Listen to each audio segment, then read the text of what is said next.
பாரஞ்சித் அவர்களுடைய இயக்கத்தில் வெளிவந்த தங்கலான் பட வைஷ்ணவத்தை தழுவுறவங்களை இழிவுபடுத்தியிருக்காங்க அப்படின்னு சொல்லி கேஸ் போட்டிருக்காங்க. இது வரலாற்று உண்மை. இது மாதிரி பூணூல் போட்ட அவமானப்படுத்துறாங்க அப்படின்றதெல்லாம் சும்மா ஒரு அட்டென்ஷனுக்காக போடுற கேஸாக தான் பார்க்கணுமே தவிர அதில் எந்த விதமான சர்ச்சைக்கும் இடமே இல்லை. புத்த மதம் ஹிந்து மதத்தோட ஒரு அங்கம் அப்படின்னு சொல்றாங்களே, அது உண்மையா? இந்து மதம்னு முதல்ல ஒரு மதமே கிடையாது. நாம இப்போ ஃபாலோ பண்ற அந்த மதத்துக்கு பேர் வைதீக மதம்னு தான் பேர். அதாவது வேதத்தை அடிப்படையாக கொண்ட மதம்ன்றது வைதீக மதம். இந்த வைதீக மதத்துக்கு எதிராக உருவானது தான் பௌத்தம். புத்தர் தான் விநாயகர் அப்படிங்கிற மாதிரியான ஒரு கருத்தை சொல்ல வராங்க. புத்தரோட அப்பாவே ஒரு கணங்களின் அதிபதி, அவர் ஒரு தலைவர். அதனால அந்த பேர் முதல்ல கணபதின்ற பேர் அங்கதான் இருந்தது. அந்த பேரை இவங்க எடுத்துக்கிட்டு அதுக்கு யானை தலையை வச்சு வேற கடவுள் அப்படின்னு சொல்லி மாற்றி அதுக்கு ஒரு கதையெல்லாம் சொல்லி புத்தரை அவர்கள் வசப்படுத்தி கொண்டார்கள். அது முக்கிய காரணமே அஸ்வகோஷர்னு ஒரு ஆடு. சிலைகளை வழிபடுவதுன்றது ஒரு இடத்தில் நிலையாக இருக்கக்கூடிய மக்களோட வழிபாட்டு முறை. ஏன்னா அவங்களுக்கு தான் ஒரே இடத்துல இருப்பாங்க, ஒரு கோயில்களில் ஏதாவது கட்டி ஏதாவது ஒரு சிலையை வச்சு கும்பிடுவாங்க. இவர்கள் நாடோடிகளாக சுற்றிட்டு இருந்தவங்க. ஸோ போகிற இடத்துல எங்கே வேணாலும் போய் உட்காந்து யாகம் வளர்த்துக்கிட்டு இருப்பாங்க. ஒரு யாகம் வளர்க்கக்கூடிய ஒருவர் எப்படி கோயிலுக்குள்ளே பூஜை பண்ணுவாங்க. இந்த தமிழ் மன்னர்களோட வீழ்ச்சியின் போது இவர்கள் எல்லாத்தையும் ஆக்கிரமிக்கிறாங்க. ராமானுஜரை பற்றின அந்த காலகட்டமும் இதுவும் வெவ்வேறு காலம், அதனால இது ஒரு தவறான தரவு அப்படின்னு சொல்றது. நடந்த சம்பவம் உண்மை. அது 1000வது ஆண்டில் நடந்தது. இவங்க என்ன சொல்றாங்கன்னா 1800 நடக்கல அப்படின்னு சொல்றாங்க. அவ்வளவுதான். 800 நடக்கலன்னா என்ன, அது நடந்தது தானே. இப்போ கேஜிஎஃப் படத்துலையும் இந்த மாதிரி கோலார் தங்க வேலை பத்தி சொல்லியிருக்காங்க. இப்போ தங்கலான் படத்துலையும் அதை பத்தி தான் சொல்லியிருக்காங்க. உண்மையாவே நடந்த வரலாறு என்ன? கேஜிஎஃப் படத்தை சொல்லியிருக்கிறது முழுக்க முழுக்க முழுக்க முழுக்க போய்.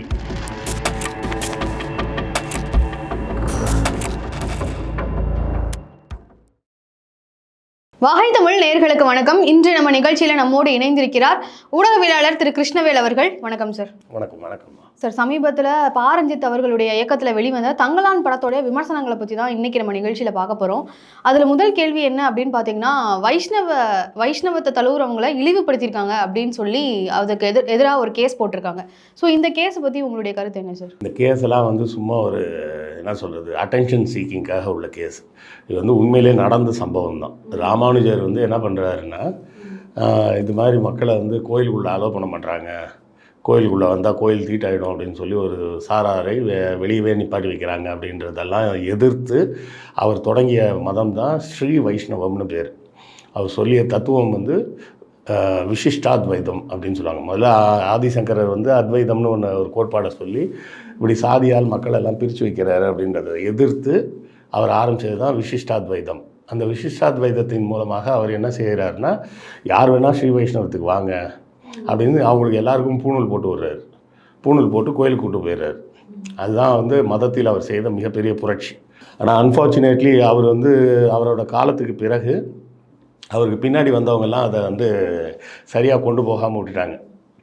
அப்போ என்ன நடக்குதுன்னா, ஏற்கனவே பார்ப்பனர்களாக இருந்தவர்களும் அங்கே இருக்காங்க, புதுசாக இவரோட காலத்துக்கு பிறகு வந்தவங்களும் இருக்கிறாங்கல்ல. இவங்க எல்லாம் ஒன்றா இருக்கிறது கொஞ்சம் பிரச்சனையாக இருக்குது. அவங்க நாங்கள்லாம் பிறப்பாலே பார்ப்பனர், நீங்கள்லாம் இவர் சொல்லி தானே மாறினீங்க அப்படின்ற மாதிரி சர்ச்சைகள்லாம் வருது. அதன் பிறகு தான் என்ன ஆகுதுன்னா, மாதவாச்சாரியார்னு ஒருத்தர் துவைதம்னு இன்னொரு கான்செப்டை கொண்டு வந்தவுடனே இந்த முதல்ல நாங்கள்லாம் பார்ப்பனர்கள்னு சொல்கிற குரூப்லாம் வெளியே போயிட்டாங்க. ராமானுஜர் சொல்லி வந்தவங்க மட்டும் அங்கே இருக்கிறாங்க. அப்போ அதுதான் ரெண்டாக பிரிகிறாங்க, வடகலை தென்கலைன்னு பிரிகிறாங்க. இந்த வடகலைன்றது தான் நாம் இந்த மூக்கு வர போட்டிருப்பாங்க, ஒய் மாதிரி இருக்கும். அது தென்கலைன்றது. வடகலைன்றது இந்த யூ மாதிரி இருக்கும். ஸோ பார்ப்பனர்களாக இருந்து இவர் கூட சேர்ந்தவங்கெல்லாம் திருப்பி தனியாக போய் அவங்க தனியாக பார்ப்பனர்களாக இருந்துக்கிட்டாங்க. இவர் பார்ப்பனர்களாக மாற்றியவர்கள் அதுக்கு மேலே வேறு யாரையும் உள்ளே சேர்க்க மாட்டோம், நாங்கள் மட்டும்தான் பார்ப்பனர்கள்னு அவங்க தனியாக தென்கலை வைஷ்ணவர்கள்னு இருக்கிறாங்க. இது வரலாற்று உண்மை. அதனால் அதில் இது மாதிரி பூணூல் போட்ட அவமானப்படுத்துகிறாங்க அப்படின்றதெல்லாம் சும்மா ஒரு அட்டென்ஷனுக்காக போடுற கேஸாக தான் பார்க்கணுமே தவிர அதில் எந்த விதமான சர்ச்சைக்கும் இடமே இல்லை. இது வரலாற்றில் நடந்த சம்பவம். சரி, இந்த படத்தில் புத்த மதத்தை பற்றியும் பேசியிருப்பாங்க. புத்த மதம் ஹிந்து மதத்தோட ஒரு அங்கம் அப்படின்னு சொல்கிறாங்களே, அது உண்மையா? அதெல்லாம் கிடையாது. இந்து மதம்னு முதல்ல ஒரு மதமே கிடையாது. நாம் இப்போ ஃபாலோ பண்ணுற அந்த மதத்துக்கு பேர் வைதீக மதம்னு தான் பேர். அதாவது வேதத்தை அடிப்படையாக கொண்ட மதம்ன்றது வைதீக மதம். இந்த வைதிக மதத்துக்கு எதிராக உருவானது தான் பௌத்தம். சரிங்களா? அந்த வைதிக மதம் என்ன சொல்லுது, 4 வர்ணங்கள் இருக்குது. பிராமணர்கள், சத்திரியர்கள், ஐசியர்கள், சூத்திரர்கள் அப்படின்னு 4ஆக பிரிக்குது. அப்புறம் இவர்களை சுவர்ணர்கள், அவர்ணர்கள்னு மற்றவங்களை பிரித்து அதில் தீண்டாமை வருது, இந்த விஷயங்கள்லாம் தப்பு அப்படின்னு சொல்லி உருவானது தான் பௌத்த மதம். இவங்க வந்து பௌத்த மதமே வந்து இந்து மதத்தில் ஒரு அங்கம்னு சொன்னாங்கன்னா இது வந்து கேலிக்குரியது அப்படின்னு தான் சொல்லணும். அது வந்து இவங்க வேணும்னே எதையாவது கிளப்பணும். இப்போ பெரியார் தான் சங்கராச்சாரியார்னு சொன்னால் எவ்வளோ வேடிக்கையாக இருக்குமோ அந்த மாதிரி ஒரு வேடிக்கையான ஒரு விஷயந்தான் இவர்கள் சொல்லக்கூடிய குற்றச்சாட்டு. சார், அயோத்திதாச பண்டிதரையும் ரெட்டைமலை சீனிவாசன் அவர்களையும் ஏத்துக்கிறாங்க. ஆனா எம்சி மதுரப்பிள்ளை அவர்கள் வந்து வைஷ்ணவத்தை வந்து ஃபாலோ பண்ணக்கூடிய ஒரு ஆதி திராவிடர், அதனால அவரை வந்து ஒதுக்குறாங்க அப்படின்னு சொல்றாங்களே, அது என்ன கருத்து? அது கரெக்டா? அயோத்திதாச பண்டிதர் வந்து பௌத்தத்தை முன்னெடுத்தார். ஆமா. அதனால் பௌத்தத்தை பின்பற்றக்கூடியவர்கள் இந்த வைணவத்தை பின்பற்றுபவர்களை ஏற்றுக்கொள்வதில்லை அப்படின்ற மாதிரி ஒரு விஷயந்தான் இருக்கே தவிர, இதில் வந்து அவர் பெரியவர் இவர் சின்னவர்லாம் ஒன்றும் கிடையாது.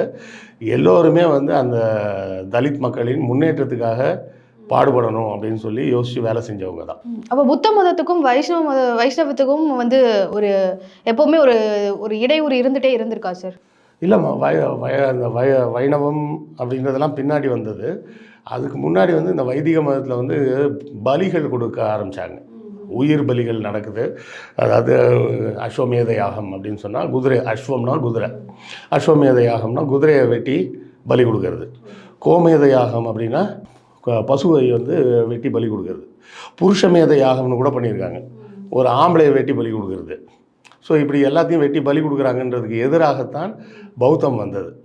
ஆனால் பிற்காலத்தில் ராமானுஜர் காலத்துக்கெல்லாம் பின்னாடி என்ன சொல்ல ஆரம்பிச்சிட்டாங்கன்னா, பாகவதம்னு சொல்லிட்டு ஒரு புத்தகம், அந்த புத்தகம் எழுதி என்ன சொல்லிட்டாங்க, இப்போ விஷ்ணுவுக்கு வந்து 10 அவதாரம் இல்லை, 24 அவதாரம், அதில் 24வது அவதாரம் தான் கல்கி அவதாரம் அப்படின்னு சொல்லிட்டு வேறு சில பேரெல்லாம் உள்ளே சேர்த்து இதுவும் விஷ்ணு அவதாரம் தான் அப்படின்னு சொல்லி 11வது அவதாரம் வந்து புத்தர் அப்படின்னு சொல்லி சேர்த்துக்கிட்டாங்க. அப்படி தான் அது பிற்காலத்தில் பார்ப்பனர்கள் பௌத்த மதத்துக்கு உள்ளே வந்ததுக்கு பிறகு தான் இந்த புத்த மதத்தை இந்த மாதிரி வைதிக மயமாக்கும் வேலைகள்லாம் நடந்து இன்றைக்கி அது மாதிரி ஒரு குழப்பத்தையும் உருவாக்கி வச்சுருக்கிறாங்க. சரி, இப்போ தங்கலான் படத்துலேயும் சரி நடைமுறையிலையும் சரி புத்த மதத்தை வந்து புத்தரை வந்து காமிக்கிறது என்னன்னா, புத்தருடைய தலையை வந்து எடுத்துட்டு தான் வந்து அங்கே விநாயகரை வச்சு அதுதான் விநாயகர், புத்தர் தான் விநாயகர் அப்படிங்கிற மாதிரியான ஒரு கருத்தை சொல்ல வராங்க. ஸோ அது உண்மையாகவே உண்மைதானா? இந்த கான்செப்டை நீங்கள் வெரிஃபை பண்ணணுன்னா நீங்கள் சைனாவில் போய் வெரிஃபை பண்ணலாம். சைனாவில் பார்த்தீங்கன்னா லாஃபிங் புத்தா அப்படின்னு சொல்லி உண்டு. லாஃபிங் புத்தான்னு பார்த்துருப்பீங்க. அது வந்து லாஃபிங் புத்தான்றது தெரியாமல் நம்ம ஊரில் நிறைய பேர் அந்த சிலையை வீட்டில் வாங்கி வச்சுட்டு கேட்டால் குபேரன் சிலை அப்படிம்பாங்க. பார்த்துருக்கீங்களா?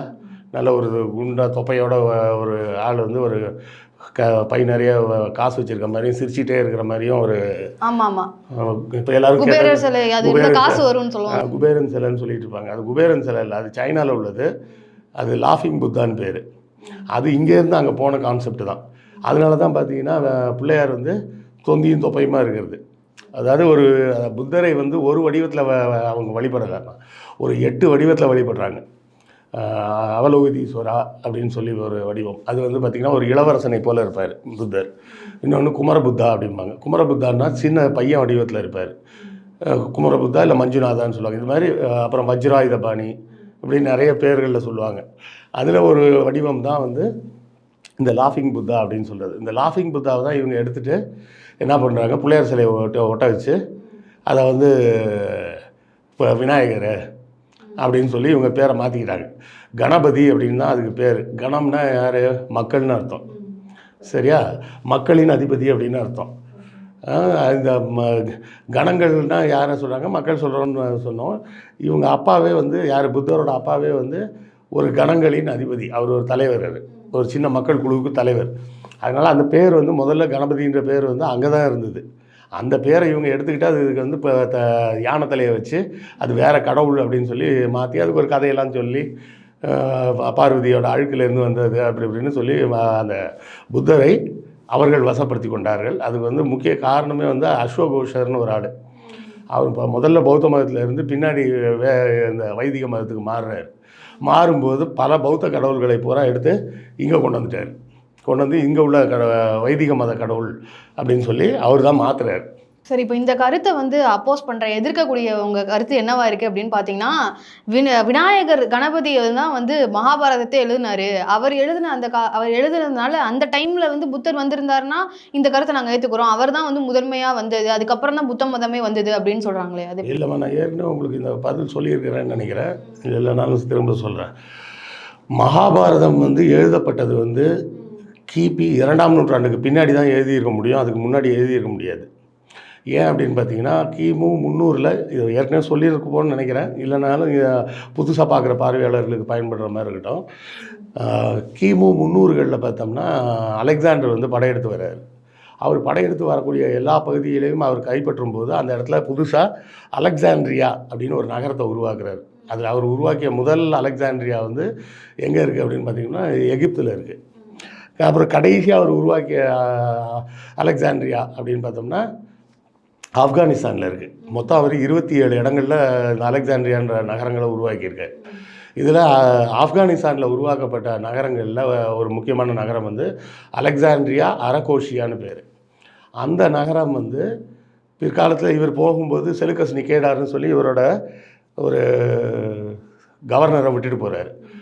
அவரோட பொண்ணை வந்து சந்திரகுப்த மௌரியன் கல்யாணம் பண்ணுறான். அதுக்கப்புறம் அவங்க பிள்ளைங்களாம் வராங்க. இந்த செலுக்கஸ் நிக்கேடாரோட வம்சத்தில் வேறொருத்தர் வந்து சைனாலேருந்து ஒரு பொண்ணை கல்யாணம் பண்ணி வராங்க. அவர்களோட அந்த சைனீஸ் அண்டு கிரீக்கோட வம்சாவளியாக வந்தவர்கள் தான் குஷானர்கள்னு சொல்லக்கூடிய மன்னர்கள். குஷான வம்சம்னு நம்ம படிச்சிருக்கோம். அந்த குஷானர்கள் எப்போ உள்ள காலம்னு பார்த்தீங்கன்னா அவங்க கிபி 2ஆம் நூற்றாண்டுக்கு அப்புறம் வந்தவங்க. அவங்க வந்த காலத்தில் தான் அதுலேயும் கனிஷ்கர்னு ஒரு மன்னர் வர்றார். அந்த காலத்தில் தான் இந்த அலெக்சாண்ட்ரியா அரகோஷியான்ற ஊரை காந்தாரம் அப்படின்னு பேர் மாத்துறாரு. அதுக்கு முன்னாடி வர காந்தாரம்ன்ற பேரே கிடையாது. அந்த பகுதியில் எந்த நகரமும் கிடையாது, அந்த காந்தாரம்ன்ற பேரும் கிடையாது. மகாபாரதத்தில் திருதராஷ்டிரனோட மனைவியாக வர காந்தாரி காந்தார தேசத்துலேருந்து வந்திருக்காங்கன்னு எழுதுறாங்கன்னா காந்தாரம்னு ஒரு நகரம் உருவானதுக்கப்புறம் தானே அந்த கதை எழுத முடியும். அதுக்கு முன்னாடி எழுத முடியாதுல்ல. அப்போ புத்தர் வந்து மகாபாரதம் எழுதப்பட்ட காலத்துக்கு ஒரு 800 வருஷத்துக்கு முன்னாடி வாழ்ந்தவர் அப்படின்னு தான் நம்ம எடுத்துக்கணும். சார், அதே மாதிரி இந்த தங்கலான் படத்துல வந்து ஒரு ஒரு வசனம் இருக்கும். அந்த வசனம் வந்து பெரிய ஒரு சர்ச்சையை ஏற்படுத்தியிருக்கு அப்படின்னே சொல்லலாம். என்ன அப்படின்னு பார்த்தீங்கன்னா, விக்ரம் வந்து அங்கே அந்த செங்கோலன் அரசன் பற்றி கேட்குற மாதிரி ஒரு கேள்வி. எங்களுடைய நிலம் வேண்டும் எனக்கு, என்னுடைய நிலத்தை வந்து நீங்கள் பிடுங்கி பார்ப்பனர்கள் கிட்ட கொடுத்துட்டீங்க, அந்த நிலம் வந்து எனக்கு மறுபடியும் வேணும் அப்படின்னு கேட்பாரு. உண்மையாகவே வந்து இந்த மாதிரி பார்ப்பனர்கள் கிட்ட பிடுங்கி கொடுத்தாங்களா? அது உண்மையான வரலாறா? இல்லை நிறைய இடத்துல அது மாதிரி தான் பிடிக்கி கொடுத்துருக்குறாங்கம்மா. அதாவது கிபி 1ஆம் நூற்றாண்டு 2ஆம் நூற்றாண்டை ஒட்டிய காலகட்டத்திலலாம் பார்த்திங்கன்னா இங்கே தமிழ்நாட்டில் வந்து பல மன்னர்கள் இருந்தாங்க. உக்கிர பெருவழுதின்னு ஒருத்தர், அப்புறம் ராஜசூய யாகம் வேட்ட பெருநர் கிள்ளின்னு ஒருத்தர், அப்புறம் பல்யாக சாலை முதுகுடுமி பெருவழுதின்னு ஒரு பாண்டிய மன்னன். இப்போ இந்த பேர்லேருந்தே நமக்கு என்ன தெரியுது பாருங்கள். பல்யாக சாலை முதுகுடுமி பெருவழுதி, அவர் பெரிய குடுமி, பல யாகம் வளர்த்தவர். இவர் பெருநர் கிள்ளியார் ராஜசூய யாகம் வேட்ட பெருநர் கிள்ளி. இப்போ இந்த யாகம்லாம் பண்ணிவிட்டு என்ன பண்ண வேண்டியது, ஊரில் இருக்க நிலத்தை பூரா பார்ப்பனர்களுக்கு எழுதி கொடுத்துறது. அதுவும் சும்மா சாதாரண வறண்ட நிலங்கள் இல்லை புறம்போக்கு நிலம்லாம் கொடுத்தா அதை வச்சு அவன் என்ன பண்ணுவான் அப்படின்ட்டு விவசாய நிலங்களை தான் கொடுக்குறாங்க. அப்போ இந்த விவசாய நிலங்கள் பூரா மக்கள்கிட்ட இருந்து பிடுங்கி அவங்க கொடுக்குறாங்க. அப்படின்றப்போ ஒரு கட்டத்தில் ஒரு பெரிய மக்கள் கிளர்ச்சி ஏற்படுது. அந்த மக்கள் கிளர்ச்சி தான் களப்பிரர் அப்படின்னு சொல்கிறது. அந்த களப்பிரர்கள்லாம் சேர்ந்து தான் இந்த ராஜாவெல்லாம் வெட்டி கொண்டுடுறாங்க. கொண்டுட்டு அவங்க தனித்தனியாக ஒவ்வொரு நகரத்தையும் ஆட்சி செஞ்சுக்கிட்டு இருக்கிறாங்க. திருப்பி பார்த்திங்கன்னா 8ஆம் நூற்றாண்டில் ஜடில பாண்டியன் அப்படின்னு சொல்லி ஒரு மன்னன் இருக்கான். அவங்ககிட்ட நரசிம்மன் ஒரு பார்ப்பனர் வந்து கேட்டதாக ஒரு செப்பேடு இருக்குது, வேள்விக்குடி செப்பேடுன்னு. அந்த வேள்விக்குடி செப்பேடு என்ன சொல்லுதுன்னா, உனக்கு ஒரு 7 தலைமுறைக்கு முன்னாடி இருந்த உங்கள் முன்னோர்களில் ஒருத்தனாகிய பல்யாக சாலை முதுகுடுமி பெருவழுதி வந்து எனக்கு 7 தலைமுறைக்கு முன்னாடி இருந்த எங்கள் பாட்டனுக்கு கொடுத்த நிலத்தை பூரா இந்த களப்பிரர்கள் பிடுங்கிக்கிட்டாங்க, அந்த நிலத்தை நீ எனக்கு திருப்பி வாங்கி கொடு அப்படின்னு சொல்லி கேட்டதாகவும், அதற்காக இந்த ஜடில பாண்டியன் வந்து மறுபடியும் அந்த இடத்த அவங்களுக்கு கொடுத்தான் அப்படின்னு அந்த வேள்விக்குடி செப்பேடு சொல்லுது. அப்போ இது மாதிரி நிலத்தை பிடுங்கி பார்ப்பனர்கள்ட்ட கொடுத்தாங்கன்றது உண்மைதான் சார். ஆனால் இது என்ன சொல்கிறாங்க அப்படின்னு பார்த்தீங்கன்னா, கோயில்களுக்கு பக்கத்தில் இருக்கக்கூடிய இடங்களை மட்டும்தான் வந்து கொடுத்தாங்க. ஏன்னா அப்போனா தான் உங்களுக்கு கோயில்களுக்குள்ளே போகிறதுக்கு அவங்களுக்கு வசதியாக இருக்கும், அவங்களோட வேலையை செய்கிறதுக்கு அப்படின்ற மாதிரி இதை சொல்கிறாங்க. அப்போ அது பொய் அப்படின்னு சொல்கிறீங்க? இல்லை, அதெல்லாம் சுத்த பொய்மா. 13ஆம் நூற்றாண்டு வரை கோயிலில் வந்து பார்ப்பனர்கள்லாம் பூஜை பண்ணலை. அந்த பூஜையெல்லாம் பண்ணிகிட்டு இருந்தது வேறு சிலர் தான் பண்ணிகிட்டு இருக்கிறாங்க. அது வந்து பல்வேறு கல்வெட்டுகளில் நம்ம பார்க்கலாம். அவங்க பேர் என்னென்னா மகாதேவ பிடாரன் அப்படின்னு தான் சொல்லி அவங்க பேர்லாம் வருது. அந்த கோயிலை பராமரிக்கக்கூடிய தலைமை பூசாரியாக இருப்பவர் பேர் வந்து மகாதேவ பிடாரன் அப்படின்னு தான் வருது. பாண்டியர்கள் காலத்திலும் பல்லவர்கள் காலத்திலும் தான் நிறைய நிலங்களை தூக்கி இந்த மாதிரி பார்ப்பனர்களுக்கு வந்து பிரம்மதேசம், சதுர்வேதி மங்கலம் அப்படின்னு கொடுத்துட்றாங்க. கொடுத்து என்னன்னா வேறு ஒன்றும் இல்லை, நீங்கள் உட்காந்து நல்லா யாகம் வளர்த்துக்கிட்டு இருந்தீங்கன்னா போதும், நீங்கள் யாகம் வளர்த்தா நாடு நல்லாயிருக்கும் அப்படின்னு சொல்லி விளைநிலங்களை தூக்கி அவங்கள்ட்ட கையில் கொடுத்துட்றாங்க. இப்படி கொடுத்ததெல்லாம் தான் பிற்காலத்தில் நான் கேட்டால் இல்லை கோயிலை இவர்கள் கைப்பற்றும் போது என்ன சொல்லிட்டாங்க, இந்த கோயிலுக்கு பக்கத்தில் இருந்த நிலம் அது இதுன்னெலாம் கதை விட்டுக்கிட்டு இருக்காங்க. அது எல்லாமே போய் இவர்களுக்கும் கோயிலுக்குமே முதல்ல சம்மந்தம் கிடையாது. அவர்களோட வழிபாட்டு முறைன்றது யாகம் வளர்ப்பது, சிலைகளை வழிபடுவதில்லை. சிலைகளை வழிபடுவதுன்றது ஒரு இடத்தில் நிலையாக இருக்கக்கூடிய மக்களோட வழிபாட்டு முறை சிலை வழிபாடுன்றது. ஏன்னா அவங்களுக்கு தான் ஒரே இடத்துல இருப்பாங்க, ஒரு கோயில்களில் ஏதாவது கட்டி ஏதாவது ஒரு சிலையை வச்சு கும்பிடுவாங்க. இவர்கள் வந்து நாடோடிகளாக சுற்றிட்டு இருந்தவங்க. ஸோ போகிற இடத்துல எங்கே வேணாலும் போய் உட்காந்து யாகம் வளர்த்துக்கிட்டு இருப்பாங்க. இப்போ யாகம் வளர்க்கக்கூடிய ஒருவன் வந்து எப்படி கோயிலுக்குள்ளே வந்து பூஜை பண்ண வந்தான்?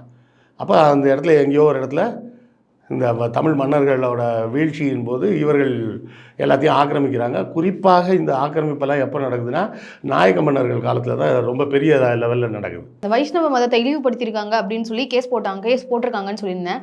அந்த வைஷ்ணவர்களை வந்து இழிவுபடுத்தினது அந்த தங்கலான், அந்த கோலார் தங்க வயலில் அந்த போய் தங்கத்தை எடுக்கக்கூடிய அந்த டைம் பீரியடில் இந்த மாதிரியான இது இல்லை அப்படின்னு சொல்கிறாங்களே. அதாவது ராமானுஜரை பற்றின அந்த காலகட்டமும் இதுவும் வெவ்வேறு காலம், அதனால் இது ஒரு தவறான தரவு அப்படின்னு சொல்கிறாங்க. அப்படி இல்லைம்மா, அதாவது ஒரு கற்பனை கதையில் வந்து உண்மை சம்பவத்தை நீங்கள் கொஞ்சம் முன்ன பின்ன கூட சொல்லலாம். அது நடந்த சம்பவம் உண்மை, அது 1000வது ஆண்டில் நடந்தது.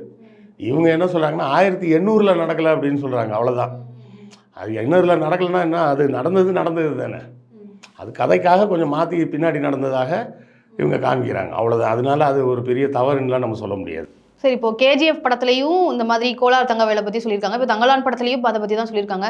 உண்மையாகவே நடந்த வரலாறு என்ன அப்படின்னு கேஜிஎஃப் படத்தில் சொல்லியிருக்கிறது வந்து முழுக்க பொய்யுமா?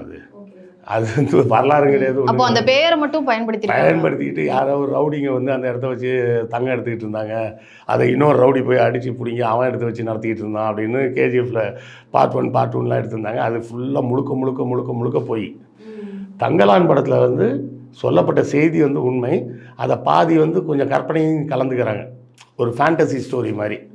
அதாவது லத்தீனில் வந்து கோல்டுக்கு வந்து ஆரம்னு பேர். ஆரம் அப்படிங்கிறது லத்தீனில் வந்து கோல்டுன்னு அர்த்தம். ஆரம்னா நம்ம கழுத்தில் போடுற ஆரம் இல்லை, அவங்க கோல்டை வந்து ஆரம்னு சொல்கிற பழக்கத்தில் இருந்தாங்க. அப்போ அதை பேஸ் பண்ணி இவர் வந்து கற்பனையாக ஒரு 2 கதாபாத்திரத்தை உருவாக்குறார். ஆரன் ஆரத்தி அப்படின்ற கற்பனையாக ஒரு ஃபேண்டசிக்காக உருவாக்குறாரு. இது வந்து அவர் ஒரு நல்ல முயற்சி, அது வந்து சரியாக சக்ஸஸ் ஆகலைன்றது தான் ஒரு சின்ன வருத்தம். ஏன்னா இந்த ஃபேண்டசி ஸ்டோரின்றது வந்து டக்குன்னு எல்லாருக்கும் புரிஞ்சிடாது, அது ஒரு சின்ன சிக்கல் இருக்குது. ஏற்கனவே கூட ஆர்யா வச்சு இதே மாதிரி ஒரு படம் வந்தது, புதிய உலகமோ ஏதோன்னு நினைக்கிறேன். இரண்டாம் உலகம். இவர் வேற ஒரு கிரகத்துலேருந்து இன்னொரு கிரகத்துக்கு போகிறாரு அப்படின்ற மாதிரிலாம் ஒரு கதை வந்திருக்கும். அதுதான் அந்த ஃபேண்டசின்றது. அந்த ஃபேண்டசி அவங்களுக்கு புரியலை.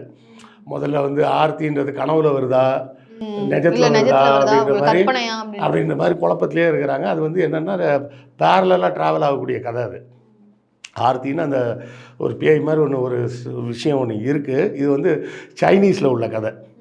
சைனாவில் வந்து பார்த்திங்கன்னா ட்ராகன்னு ஒன்று எல்லா இடத்துலையும் பார்ப்போம். சைனாவில் எந்த கதை பார்த்திங்கன்னா ஒரு ட்ராகன் ஒன்று வரும் அப்படின்னு. இந்த ட்ராகன் என்னென்னா மக்கள்லாம் சேர்ந்து திருடங்க வராங்கன்னு சொல்லிட்டு இருக்கிற தங்க காசு எல்லாத்தையும் கொண்டு போய் ஒரு குகையில் ஒழிச்சு வச்சுட்டு ஒரு ட்ராகனை உட்கார வச்சு பாதுகாக்க சொன்னாங்களாம். அப்போ அந்த திருடர்கள் வரும்போது அவங்களெல்லாம் கொண்டு தின்னு அந்த ட்ராகன் வந்து கொழுத்து பெருசாகி அந்த குகையை விட்டு அது வெளியே வர முடியாத மாதிரி பெருசாகிருச்சு. அதுக்கப்புறம் அந்த ட்ராகனை எப்படி வெளியே கொண்டு வந்து அந்த கோல்டை திருப்பி எடுத்தாங்கன்ற மாதிரி சைனாவில் ஒரு கதை உண்டு. அந்த இன்ஸ்பிரேஷனில் இவர் வந்து அதை ஒரு ஆர்த்தி ஒரு கேரக்டர் இவங்க 2 பேரும் சேர்ந்து தான் அந்த தங்கத்தை மறைச்சி வச்சாங்க அப்படின்ற மாதிரி அதை அவர் கொண்டு போயிருக்காரு. அது வந்து அது கொஞ்சம் ஒரு என்ன சொல்கிறது, ஒரு ட்ரிக்கியான சப்ஜெக்ட் அந்த ஃபேண்டசின்றது. அதை புரிய வைக்கிறது வந்து சில பேர் வந்து ஆச்சரியமாக பார்ப்பாங்க நல்லா இருக்கேன்னு, சில பேர் எனக்கு ஒன்றுமே புரியலையேன்றுவாங்க. அது வந்து ஒன்றுமே புரியலைன்றதுக்கு காரணம் வந்து இந்த ஃபேண்டசியை பற்றி உள்ள ஒரு புரிதல் இல்லைன்றது தான் காரணம். இப்போ ஒகாண்டான்னு சொல்லிட்டு ஒரு இது பார்த்துருப்பீங்க அவெஞ்சர் சீரீஸில், அதுவும் இதே மாதிரி ஒரு ஃபேண்டசி கதை தான். சரியா? அந்த ஃபேண்டசியை வந்து பார்த்து பழகினவங்களுக்கு டக்குன்னு புரிஞ்சிடும். அந்த ஃபேண்டசிஸ் பார்க்காத அந்த ஜானர் வந்து பார்க்காதவங்களுக்கு இது என்னன்னே புரியலையே அப்படிம்பாங்க. இப்போ இது நோலனோட படங்கள்லாம் நிறைய படங்கள் புரியவே இல்லைன்றாங்க. ஆனால் அதில் அதை புரியறதுக்காகவே நிறைய 4 வாட்டி பார்க்குறவங்களும் இருக்கிறாங்கன்ற மாதிரி நம்ம சொல்லலாம். இப்போ நீங்கள் நம்ம அந்த மொமெண்டோன்னு ஒரு படம், அது பார்த்தீங்கன்னா இவனே இவனை அது மாதிரி மாற்றிக்கிட்டானா, இல்லை வேறு யாரும் இவனை அது மாதிரி மாற்றி விட்டாங்களான்ற மாதிரியே ஒரு கன்ஃபியூஷனில் வந்து நிற்கும் படம். ஸோ அது வந்து அவர் கொஞ்சம் ஒரு எக்ஸ்பெரிமெண்ட்டாக ட்ரை பண்ணியிருக்காரு. அது கொஞ்சம் சரியாக பர்ஃபெக்டாக ஒர்க் அவுட் ஆகலைன்றது வந்து கொஞ்சம் வருத்தமான விஷயம். மேபி அடுத்த படத்தில் அவர் இன்னும் இதை விட பெஸ்ட்டாக கூட பண்ணலாம். பட் இது வந்து ஒரு புது டெக்னிக். 2ஆம் உலகத்தில் வந்து லாஸ்ட்டில் மட்டும்தான் காமிச்சிருப்பாங்க. அதனால் மக்கள் வந்து அது என்னவோ ஒன்று வா போ அப்படின்ட்டு போயிட்டாங்க. இது பேரலாக ஃபுல் ஸ்டோரியில் வரும்போது அதை ஃபாலோ பண்ண முடியல இவங்களால். ஸோ அது ஒரு விஷயம். இன்னொன்று வந்து இந்த ரெகுலராக நடக்கிற விஷயன்றது வந்து கரெக்டாக தான் எடுத்துருக்கிறாங்க. இது மாதிரி ஆங்கிலேயர்கள் தான் வந்து தங்கத்தை எடுத்தாங்க. போலார் ஃபீல்டு அப்படிங்கிறது வந்து அங்கே தங்கம் இருக்குன்றதே நிறைய பேருக்கு தெரியாது. இது வந்து கிபி 2ஆம் நூற்றாண்டுலேருந்தே அந்த பகுதியில் மக்கள் இருக்கிறாங்க. அப்போ வந்து அதுக்கு பேர் வந்து ஏதோ குளிர்வாலா அப்படின்ற பேர் ஒரு பேரில் வரும். அது பேர் சரியாக ஞாபகம் இல்லை எனக்கு. அப்போ வந்து அங்கே இருந்த மன்னர்கள் பேர் கங்க மன்னர்கள்னு சொல்லுவாங்க. சரிங்களா? கங்கம், பக்கத்தில் இந்த பக்கத்தில் வேங்கின்றது இப்போ இருக்க ஆந்திரா பகுதி, இது வந்து கர்நாடக பகுதி. இந்த பகுதி அப்போவே இருந்தே இருக்கிறாங்க. அந்த கங்க மன்னர்கள் வந்து சுமார் 1000ஆவது ஆண்டு வரை அவங்க தான் அங்கே ஆட்சி செஞ்சிகிட்டு இருக்கிறாங்க. ஆனால் பெரிய லெவலில் ஆட்சின்னு சொல்ல முடியாது. ராஜராஜன் காலத்தில் தான் அந்த பகுதியெல்லாம் சோழர்கள் கண்ட்ரோலுக்கு வந்துடுது. அந்த கங்கபாடி அப்படின்னு சொல்லி அவரோட மெய்கீர்த்தியிலே வரும், அந்த இடத்தெல்லாம் ஜெயிச்சார் அப்படின்னு. அதன் பிறகு ஒரு 150 ஆண்டுகளுக்கு மேலே வந்து சோழர்கள் கண்ட்ரோல்லே இருக்குது. பின்னாடி ஒரு 1120 கிட்ட மறுபடியும் அந்த பகுதி வந்து ஹொய்சாளர்கள்னு ஒரு ஆட்கள் கைவசம் போயிடுது. இந்த ஹொய்சாளர்கள் வந்து பார்த்திங்கன்னா சமண மதத்தை சார்ந்தவர்கள். அவர்கள் சமணத்தை தான் போற்றி இது பண்ணுறாங்க. அவர்கள் காலத்தில் தான் அவங்க தான் வந்து ராமானுஜர் காலத்தில் வைணவ மதத்துக்கு மாறுறாங்க. அப்போவும் அந்த பகுதி வந்து அவங்க கண்ட்ரோலில் தான் இருக்குது. பின்னாடி இவர்களோட இந்த ஹொய்சாளர்களோட வம்சத்தில் வந்த ஒருத்தங்க தான் யாருன்னா ஹரிஹரா புக்கான்னு சொல்லக்கூடியவங்க. அவங்க தான் விஜயநகர பேரரசை உருவாக்குறாங்க. அப்புறம் விஜயநகர பேரரசின் கீழே இந்த பகுதி வருது. விஜயநகர பேரரசு கையில் இருந்து திருப்பி மைசூர் மன்னர்கள் கைக்கு போகுது. அப்புறம் மைசூர் மன்னர்கள் கையிலேருந்து மராட்டியர்கள் கைக்கு போகுது. அப்புறம் மராட்டியர்கள்ட்டேருந்து ஹைதர் அலி கைக்கு வந்துடுது. ஹைதர் அலி வந்ததுக்கு பிறகு ஹைதர் அலி, திப்பு சுல்தான் அவங்க கையிலே தான் இருக்குது. திப்பு சுல்தான் 1799 கொல்லப்படுகிறார். 1799 அவர் செத்து போகிறார். சாகிறதுக்கு கொஞ்சம் நாளைக்கு முன்னாடி அவருக்கு வந்து இங்கே தங்கம் எடுக்கலாம் அப்படின்னு ஒரு ஐடியா இருக்குது. அதுக்குண்டான அடிப்படை வேலைகளெல்லாம் ஆரம்பிக்கிறாரு. ஆனால் அதுக்கு மேலே அந்த வேலைகளை கண்டினியூ பண்ண முடியல. 1791 தொடர்ச்சியாக கிழக்கிந்திய கம்பெனி கூட போர் நடந்துக்கிட்டே இருக்குது. 9 ஆண்டு கால போருக்கு பிறகு அவரும் இறந்துடுறாரு. இறந்த பிறகு பார்த்திங்கன்னா 1802 அப்போ வந்து லெஃப்டினன்ட்னு ஒரு லெஃப்டினன்ட் ஒருத்தர் கிழக்கிந்திய படையில் வேலை பார்த்த லெஃப்டினன்ட் ஜான் வாட்சன் நினைக்கிறேன், ஜான் வாட்சன், அவரை கூப்பிட்டு இந்த இடத்தெல்லாம் சர்வே பண்ணுங்கன்றாங்க. எதுக்காக அப்படின்னா இவங்க சண்டை போட்டது வந்து மைசூர் ராஜாவுக்காக தான் சண்டை போடுறாங்க. அப்போ இந்த பகுதியெல்லாம் மைசூர் ராஜாவுக்கு திருப்பி கொடுக்கணும்னா சர்வே பண்ணுங்கள், இதில் ஏதாவது நல்ல வசதியான இடமா இருந்தால் நம்ம வச்சுக்கலாம் அப்படின்னு சொல்லி அவர் அனுப்புகிறாங்க. அவர் அனுப்புனா அவர் சர்வேலாம் பண்ணி முடித்து 1810 ரிப்போர்ட்டை சப்மிட் பண்ணிடுறாரு. அவர் சப்மிட் பண்ணுற ரிப்போர்ட்டில் தான் கோல்டு இருக்குன்ற விஷயமே வெளியே வருது. என்னென்னா அவர் சொல்கிறாரு, இது மாதிரி பல இடங்களில் போய் சர்வே பண்ணும்போது இந்த இடத்துக்கு வரும்போது அங்கே இருக்க மக்கள்லாம் என்ன சொல்கிறாங்கன்னா, இங்கே தங்கம் அங்கங்கே கீழே கிடக்குங்க, யார் கொண்டாந்து போடுறாங்கன்னே தெரியாது, ஏதோ பிஐ கொண்டாந்து போட்டு போகுதுன்ற மாதிரி யாரோ திடீர்னு போட்டு போயிடுறாங்க, அங்கங்கே இப்போ விட்டு விட்டால் தங்கம் கிடைக்கும் அப்படின்னு சொல்கிறாங்க. அதே போலவே போய் பார்க்குறாங்க. அப்போ அவர் வந்து டெய்லி ஆளுங்களுக்கு சம்பளம் கொடுத்து தங்கம் தேட சொல்கிறார். அதாவது ஒரு நாளைக்கு 50 ரூபா கூலி, தங்கம் எடுத்துகிட்டு வந்தால். அப்போ 50 ரூபாங்கிறது ரொம்ப பெரிய அமௌண்ட்டு. 50,000 ரூபா கிட்ட சொல்லலாம். 1800 நான் சொல்கிறது, கிட்டத்தட்ட 200 வருஷத்துக்கு முன்னாடி. அப்போ எல்லாம் பார்க்குறாங்க. ஏன்னா உங்களுக்கு தெரியுமான்னு தெரியல, எனக்கு தெரிஞ்சு என் நினைவு சரியாக இருந்தால் 1950, 60 கூட தங்கம் ஒரு கிராம் வந்து 10 ரூபா தான். 1950, 60களெல்லாம் தங்கம் வந்து ஒரு கிராமே 10 ரூபா தான். அப்போ 1800 அப்போ அதோட மதிப்பு எவ்வளோ, 50 ரூபான்றதுன்னு பார்த்துக்குங்க. அப்போ இதெல்லாம் போட்டு எல்லாம் பண்ணிவிட்டு அவர் கடைசியில் சர்வேயில் சொல்லிடுறாரு, இங்கே தங்கம் இருக்குதுன்னு தெரியுது, எப்படி எடுக்கிறதுன்னு தெரியல, இதை நம்ம யோசிக்கலாம் அப்படின்னு எழுதி கொடுக்குறாரு. அந்த ரிப்போர்ட்டை உடனடியாக கிழக்கிந்திய கம்பெனி பெருசாக ஆர்வம் காட்டல. ஏன்னா அப்போ அவங்களுக்கு வந்து ஏகப்பட்ட குழப்பங்கள். 1809 அதாவது 1799 திப்பு சுல்தான் இறந்த வருஷத்துலேருந்து அடுத்த 7 வருஷம் இங்கே இருக்க பாளையக்காரர்கள் கூட இவங்களுக்கு ஒரே பஞ்சாயத்து தகராறு சண்டைன்னு சண்டை நடந்துக்கிட்டே இருக்குது. முதல்ல வீரபாண்டிய கட்டபொம்மன், அதுக்கடுத்தால அவர் தம்பி ஊமத்துறை, அப்புறம் மருது சகோதரர்கள், அப்புறம் இதில் கொங்கு பகுதியில் இவர் தீரன் சின்னமலை, அப்புறம் கேரளாவில் பழசி ராஜான்னு ஒருத்தர். இப்போ இந்த ஒரு 5-6 பேர் வந்து பயங்கர டார்ச்சர் பண்ணிகிட்டு இருக்காங்க. 7 வருஷம் சண்டை நடக்குது இந்த 5 பேரை கண்ட்ரோல் பண்ணுறதுக்கு மட்டுமே. அப்புறம் ஒரு வழியாக அதெல்லாம் முடிஞ்சதுக்கப்புறம் அந்த ரிப்போர்ட்டே மறந்துடுறாங்க இவங்க. அப்புறம் ரொம்ப நாள் கழித்து தான், அதாவது கிட்டத்தட்ட ஒரு 70 ஆண்டுகள் அப்படியே அது பேசாமல் இருக்குது. ஒரு 60 ஆண்டுகள் சும்மா இருக்குதுன்னு வச்சுக்கலாம். 1870களில் தான் மைக்கேல்னு ஒருத்தர் வந்து என்ன பண்ணுறாரு, இந்த இடத்துல வந்து தங்கம் இருக்கும், நம்ம எடுக்கலாம் அப்படின்னு சொல்லி பிளான் பண்ணி கிழக்கிந்திய கம்பெனியில் போயிட்டு ஒரு ஒப்பந்தம் போடுறாரு. கிழக்கிந்திய கம்பெனிலையும் மைசூர் ராஜாட்டையும் ஒரு ஒப்பந்தம் போடுறாரு. எனக்கு ஒரு சில பகுதிகள் அவங்க மைசூர் ராஜா பக்கத்துலையும் இருக்குன்றதுனால சேர்த்து ஒப்பந்தம் போட்டு என்ன பண்ணுறாருன்னா, நான் இங்கே நிலக்கரி கிடைக்குதுன்னு சொல்கிறாங்க, நிலக்கரி எடுக்கலான்னு பார்க்குறேன், அதனால் எனக்கு வந்து இந்த இடத்த லீஸ் கொடுத்துருங்க அப்படின்றாரு. சரின்னு அவங்களும் இவர் எவ்வளோ தரேன்னு சொல்கிறாருன்னா 5000 பவுண்டு தரேன்றார் லீஸுக்காக. அப்போ சரின்னு சொல்லிட்டு 99 வருஷம் லீஸ் வச்சுக்கப்போ அப்படின்னு சொல்லி கொடுத்துட்றாங்க. கொடுத்தோடனே இவர் வந்து வேலைகளை ஆரம்பிக்கிறார். அந்த ஒப்பந்தத்துலேயே தெளிவாக போடுறாரு, நிலக்கரியோ வேறு எந்த பொருளோ கிடைச்சா அதை எடுத்து பயன்படுத்துவதற்கான உரிமை எனக்கு அப்படின்னு கொடுத்துட்றாரு. ஏன்னா கோல்டுன்னு சொல்லி போட்டால் இந்த ரேட்டுக்கு தரமாட்டாங்க அப்படின்னு சொல்லி. அப்போ எல்லாம் போட்டு பார்க்குறாரு, தோண்டி பல இடங்களில் தோண்டி பார்க்குறாரு, எங்கேயுமே தங்கம் கிடைக்கவே இல்லை. அதாவது கொஞ்சம் கூட கிடைக்கல. அவரும் ஒரு 6-7 வருஷம் உட்காந்து நோண்டுறாரு. நோண்டி பார்த்து ஒன்றும் முடியல.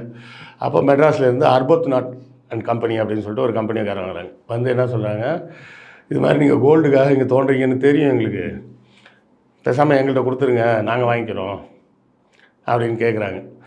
லாஸ் ஆனதுனால இவர் ஏற்கனவே லாஸில் தான் உட்காந்துருக்காரு. சரி எவ்வளோ தருவீங்கன்னா, நாங்கள் ஒரு 20,000 பவுண்ட்ஸ் தரோம் அப்படின்னாங்க. சரி போட்ட காசுக்கு 4 பங்காவது வருது அப்படின்னு சொல்லிட்டு 20,000 வாங்கிட்டு அவங்களுக்கு கொடுத்துட்டு அவர் போயிடுறாரு. அவங்களும் தோண்டி பார்க்குறாங்க. அந்த காலத்தில் வந்து இந்த செய்தி அதுக்குள்ளே பரவிடும்ல. கிட்டத்தட்ட ஒரு 11 கம்பெனிஸ் வந்து ஆளுக்கு ஒவ்வொரு பக்கம் நோண்டி பார்த்துட்டு எல்லோரும் காசு கொண்டு வந்த காசு தீர்ந்தோடனே ஊரை பார்க்க போயிடுறாங்க. இப்படியே இருக்கும்போது 1979 அப்போ தான் வந்து ஒருத்தர் வரார். அவர் பேர் வந்து ஜான் டெய்லர்னு பேர். அவங்க வந்து ஐரிஷ் நாட்டை சேர்ந்தவர். அதனால் அவர் வந்து என்ன பண்ணுவாங்கன்னா, அப்போல்லாம் வந்து ஐரிஷ் நாட்டை புரட்சி பண்ணுறவங்கள அரெஸ்ட் பண்ணி கொண்டு போய் ஆஸ்திரேலியாவில் விட்ருவாங்க. ஸ்காட்லாண்டில் புரட்சி பண்ணுறவங்களெல்லாம் அரெஸ்ட் பண்ணி கொண்டு போய் அமெரிக்காவில் விட்ருவாங்க. இங்கே ஊருக்குள்ளே இருந்தால் தானே கலாட்டா பண்ணிகிட்டு இருக்கான்னு சொல்லி கொண்டு போய் இறக்கி விட்டுட்டு கப்பல் வந்துருச்சுன்னா அங்கேருந்து வர முடியாது இல்லை அப்படின்னு கொண்டு போய் இறக்கி விட்ருவாங்க. அங்கே வந்து இவர் வந்து இந்த ஜான் டெய்லர் வந்து அங்கே சுரங்க பணிகளில் தான் ஈடுபட்டவர். அவர் இதெல்லாம் கேள்விப்பட்டு அவர் ஃப்ரெண்டு ஒருத்தர் ப்ளம்பர்னு ஒருத்தர், அவர் பேரே ப்ளம்பர், அவரையும் கூட்டிகிட்டு வாங்க நம்ம போய் பார்க்கலாம் அப்படின்னு சொல்லிட்டு வராங்க.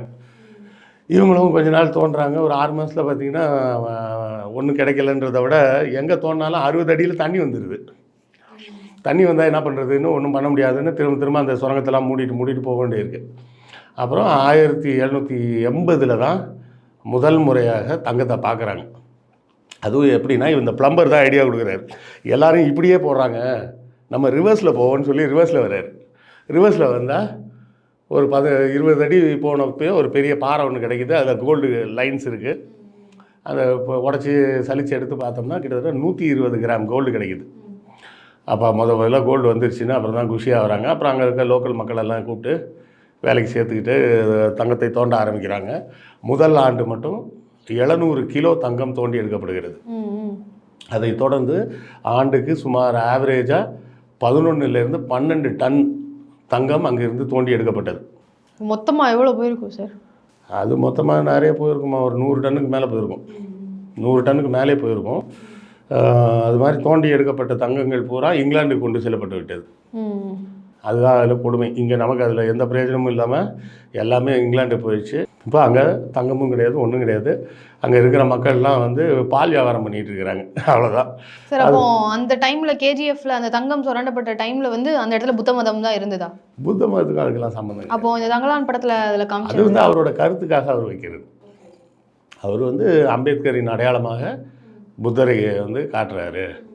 நிலத்தை இழந்த மக்களுக்கு நிலத்தை மீட்கும் உரிமை வேண்டும் அப்படின்னு வேறு சில கருத்துக்களையும் உள்ளே சேர்த்து வைக்கிறாரு அப்படிங்கிறது தான். இப்போ புத்த மதம் அங்கே இருந்ததா இல்லையான்றதுக்கெல்லாம் எந்த சான்றுகளும் கிடையாது. கர்நாடகாவில் சமண மதம் இருந்திருக்கு, பௌத்தம் இருந்ததுக்கான சான்றுகள்லாம் எதுவும் இல்லை. ஓகே சார், தங்கலான் படத்தை குறித்து உங்களுடைய கருத்துக்களை எங்ககிட்ட பகிர்ந்துகிட்டதுக்கு ரொம்ப நன்றி. நன்றி.